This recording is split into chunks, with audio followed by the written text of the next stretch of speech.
मुस्लिमों को गालियां देने वालों, मुस्लिमों को बुरा बताने वालों, अब कहीं कुआं जोड़ मिलेगा क्या तुम लोगों को डूब के मरने के लिए? जो झूठे तुम देश भगत बनते घूम रहे थे। पहले तो आप लोगों को बता देता हूं, गौर से देखना, नीचे फोटो देखो, ये इमरान मसूद साहब है, सांसद साहब। इनसे हमारी मुलाकात हुई थी 3 दिन पहले। लोग समझते हैं हमारे को कौन जानता, वैसे ही धक्के खाते होंगे। ये देखो, जिनको लगता है कि मुस्लिमों में हर्ष शिकारा की पकड़ है और मुस्लिम हर्ष शिकारा की इज्जत करते हैं, वो इज्जत कमाई है। अब इस इज्जत का रिजल्ट देखो। इमरान मसूद साहब से हमने बोला था कि गाय के ऊपर आप अपनी प्रतिक्रिया दें। इन्होंने प्रतिक्रिया दी है। मैं मांग करता हूं कि गाय को राष्ट्रीय पशु घोषित किया जाए। गाय करोड़ों लोगों की आस्था का प्रतीक है, राष्ट्रीय पशु फिर घोषित क्यों नहीं करते? इसके बाद हमारी बात होती है मौलाना अरशद मदनी साहब के सपुत्र जी से। उन्होंने भी सेम बोला। हमने बोला कि गाय जो है, गाय के ऊपर सरकार की राजनीति जब बंद होगी, मुस्लिम आवाज उठाएगा स्वयं गाय के लिए। अब अरशद साहब ने, अध्यक्ष जो जमीयत उलमा हिंद के, यानी कि हिंदुस्तान के मुस्लिमों के सबसे बड़े लीडर, इनका बयान देखो, पढ़ो गौर से। इन्होंने बयान दिया है, कौन सी राजनीतिक मजबूरी है कि सरकार गाय को राष्ट्रीय पशु घोषित नहीं कर रही? आखिर क्यों? इन्होंने सरकार से ही सवाल पूछा है। दूसरी बात यह है, इन्होंने यह भी बोला गाय को राष्ट्रीय पशु घोषित कर दो, हिंदू मुसलमान के बीच में जो नफरत है सारी खत्म हो जाएगी। लेकिन बंगाल के अंदर इस वक्त, इस टाइम पे बंगाल में चुनाव हुए थे, आप लोगों को पता भी होगा। उन चुनावों में भारतीय जनता पार्टी ने वहां पे सरकार बना ली। योगी साहब, मोदी साहब, अमित शाह जी बड़े बड़े मंचों से चिल्ला रहे थे, ये बोल रहे थे गाय को नहीं कटने देंगे, गाय नहीं काटी जाएगी। अब वहां के जो मुस्लिम हैं, उन्होंने फरमान जारी कर दिया, बकरा ईद आने लग रही है कि भाई कोई भी मुस्लिम गाय नहीं खरीदेगा। जाओ, चले जाओ भाई, तुम चले जाओ, बेकार अपनी माता तुम लेकर चले जाओ, बेकार यहाँ मत लाओ। ये कुर्बानी का बाजार है, ये कुर्बानी का बाजार है। यहाँ जो खरीदेगा वो काटने के लिए खरीदेगा, इसलिए तुम्हारी माता तुम काटने के लिए, यहाँ ये काटने की जगह है, यहाँ से खरीदेगा तो वो काटेगा। इसलिए तुम्हारी माता जहाँ तुम रखते हो वहाँ रखकर पूजा करो, बेकार इस मैदान में मत लाओ। इस मैदान में लाने दो, हमारे यहाँ हमारा जो मुल्ला भाई खरीदेगा वो उसे कुर्बानी के लिए खरीदेगा। ये हमारा साल में एक त्योहार है, इसीलिए तुम इसे अगर अपनी माता बताते हो तो तुम क्यों हाट में बेचने लाए हो उसे? और हम गाय को नहीं काटेंगे, सब मुस्लिमों ने मना कर दिया। वहां के हिंदुओं ने इकट्ठा होकर प्रदर्शन किया है, रोड शो किया है। हिंदू चिल्लाने लग रहे हैं, प्रदर्शन कर रहे हैं कि हम मारे जाएंगे। हमने तो गाय लेते ही कटवाने के लिए हैं। हमने तो लोन उठा रखा है सरकार पे, 5-5 लाख रुपए लोन ले रखा है। हमारा लोन कैसे पूरा होगा? আমার 5 লাখ টাকা লোন নেওয়া, সব মহিলারা এসে আমার বাড়িতে এসে বলছে লোন শোধ করো। আমি কি করে করব? চলো আমার বাড়িতে কি অবস্থা।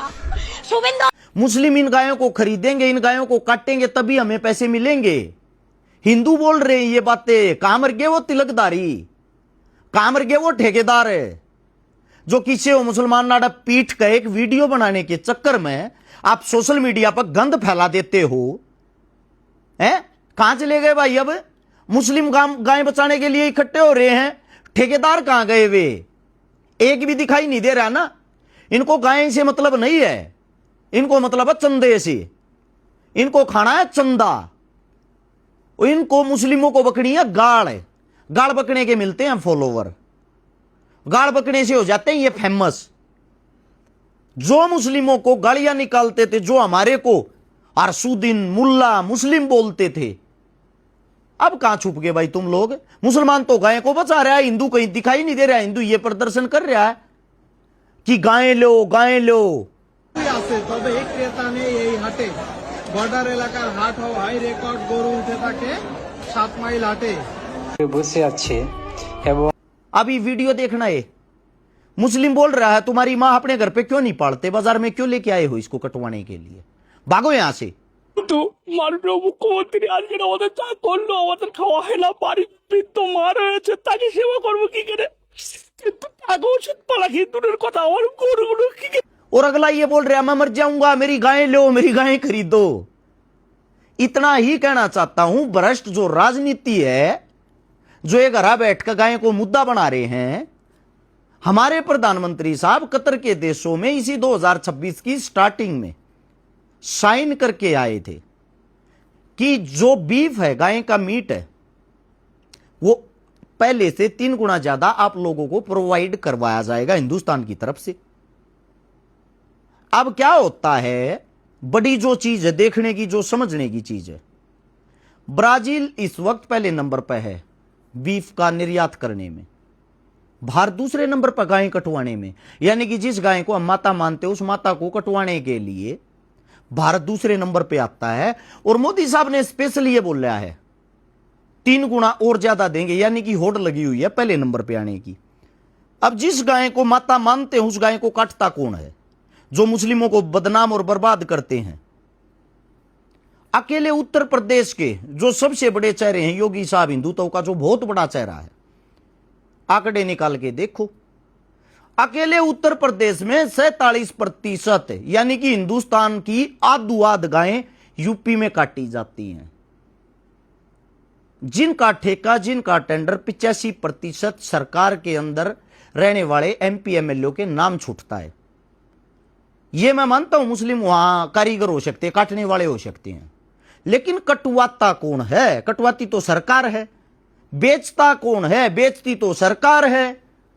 सरकार किनकी है? उसी गौ माता के बच्चों की। कड़ा चले गए वे डेरे टाइप के आदमी, 5-10 जने इकट्ठे होकर 30-30 किलो उनमें बोझ नहीं होता है। वे जो गेर के एक चुंदड़ी हीर की तो भोक देंगे, जा गौ माता की भाई, सारे इकट्ठे हो जाओ, गाय काट दी। जाओ ना भाई बंगाल में, बचाओ वहां गौ माता को। हिंदू कह रहे हैं गाय काटो। ये उल्टी गंगा कैसे बहने लगी? तुम लोगों की तो राजनीति खत्म हो जाएगी। सिर्फ इतना ही कहना चाहता हूं, गाय के पास, सरकार के पास 2 चीजें बची हुई हैं, एक जय श्री राम, एक गाय। धन्यवाद करना चाहता हूं मैं मुस्लिमों का, जिन्होंने गाय तो इनसे छीन ली है, इनका मुद्दा खत्म हो गया। अब इस जय श्री राम को और छीन लो, जिसके नाम पे झूठा पाखंड करते हैं। भगवान से इनका कोई लेना देना नहीं है, दूर दूर तक भी लेना देना नहीं है इनका। इनको चाहिए सिर्फ चंदा, लोगों को भड़काने के लिए स्टेटमेंट। और अब भी आप लोगों की आंखें नहीं खुलती तो इस धरती पर मूर्खों की कोई कमी नहीं है। दूसरा ये कहता हूं मैं आप लोगों को, इस वीडियो को शेयर करके उनको भक्तों तक जरूर पहुंचाना जो ये फर्जी चंदा लेने के चक्कर में क्यों अलूल जलूल स्टेटमेंट दिए जा हैं। इतनी ही रिक्वेस्ट थी, अच्छाई की चीजों को आगे बढ़ाया करो। राम राम सभी को।